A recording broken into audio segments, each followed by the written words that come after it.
I want you really right now, once again, to start thinking about your goals and about your dreams. And as you begin to envision them, one of the things that I think that's very important that we have to always go back to, as you look at your goals and dreams, and I want you to expand them, and it's very important to realize that I found that most people fail in life, not because they aim too high and miss. Most people fail in life because they did just like I did for so many years. They aimed too low and hit. They didn't believe in themselves. So I want you right now, as we begin to think about the lessons and all the things that you've experienced and all of the comments and stories and strategies and lessons that you've had, I think it's time to revisit and look at your goals and dreams, and let's raise the bar. I remember as a kid, we would be in the backyard and we would play jump, and somebody would get on one side of the stick, my sister and then my brother, we would run and we'd jump over it. And then they say, raise it up a little bit higher. We have to back up and we run and we'd jump over it again. And then we say, raise it up a little higher. And the higher it got, we had to begin to change our approach and how we were going to get over the bar. And that's the same thing in life. And so right now, I want you to think about your goals and dreams as you begin to raise them a little higher. And I want you to say with me, it's possible. It's possible. You know, the easiest thing that I do is speak and train people how to speak. Go into prisons and juvenile detention centers and to high schools and colleges. Speak before thousands of people. I can do that in my sleep. Let me share with you the most difficult thing I've ever done in my life. It took me years to do, and that was to believe that it was possible, to believe that I can do it. Given my circumstances, born in an abandoned building on a floor, being adopted, being labeled educable mentally retarded, failing twice in school, no college training, never worked for a major corporation, to believe that I had something of value to say, that somebody would want to listen to me, to believe that somebody would pay me to talk to them.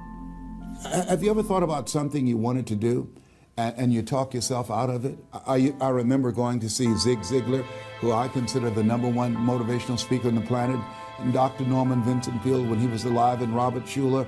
I used to see them and I would be so pumped up and inspired after hearing Jim Rohn, who recently passed, one of the great motivational speakers of all time, and Charlie Tremendous Jones. And I would go to my car pumped up, saying, yes, yes, yes, I can.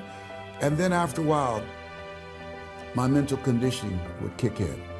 You know, I'd say, Les Brown, you can't do that. You don't have a college education. Les Brown, you can't do that. You don't even know who your parents are. Les Brown, you can't do that. You failed twice in school. Come on. You ever thought about something you wanted to do and you talk yourself out of it? There's a proverb that says, if there's no enemy within, the enemy outside can do us no harm. That's why it's important that you make it a point every day to listen to Paul, to listen to me, to review these lessons, to get them deep, not only in the conscious mind, but the subconscious mind, and get them in your spirit. Well, how often should I do it? Do it until you are producing the results. Whoa. What could you do? What could I do? What could all of us do if we did not have the naysayers in our lives? That we believe naively, like that little boy, that it was possible. What would you do if failure was not on the table? Do you realize that 87% of people allow the fear of failure to outweigh their desire to succeed because they've been convinced by the evidence, by being practical, by being logical, by being realistic. I did that. Leslie, yes? You're going to speak for corporations? Yes. Leslie, do they have a college education? Yes. Do you? Wesley, you know that I don't have a college education. Leslie, are these people experienced? Yes. Are there people with PhDs and MBAs that they could choose rather than choose you? Yes. So you don't have a college education. You have no experience. You're talking about becoming a speaker, and they're going to reach over people with PhDs and MBAs and years of experience and choose you. Are you being realistic? Come on, Leslie. Come on, Leslie. You can't do this. My brother, he's a wonderful person. And he constantly reminded me that I couldn't do what I'm doing now. But that really wasn't the bad part. The real bad part was I convinced myself that I couldn't do it. Not only because of those things that he pointed out, being practical and realistic, but also that within myself, I didn't believe what Mike Williams, my mentor, said was possible for me. Have you ever had somebody who believed and saw something for you that you didn't see for yourself? And here's how I escaped that. I discovered that sometimes you have to believe in somebody's belief in you until your belief kicks in. So here's what I am believing for you. The goals that you right now have, the things that you have envisioned for yourself, this is a reflection, what you've done thus far and what you are engaged in doing. It's what's possible for you right now, but there's even more. You don't even know what's in the future. Eye has not seen, ear has not heard.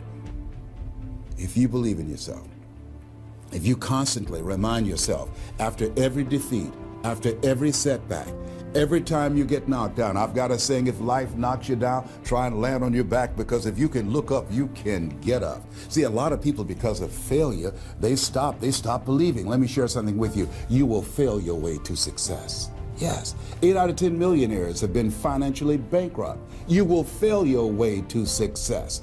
It doesn't matter how many times you fail. It doesn't matter how many times people tell you that you can't do it. It doesn't matter if you don't have a dime in the bank.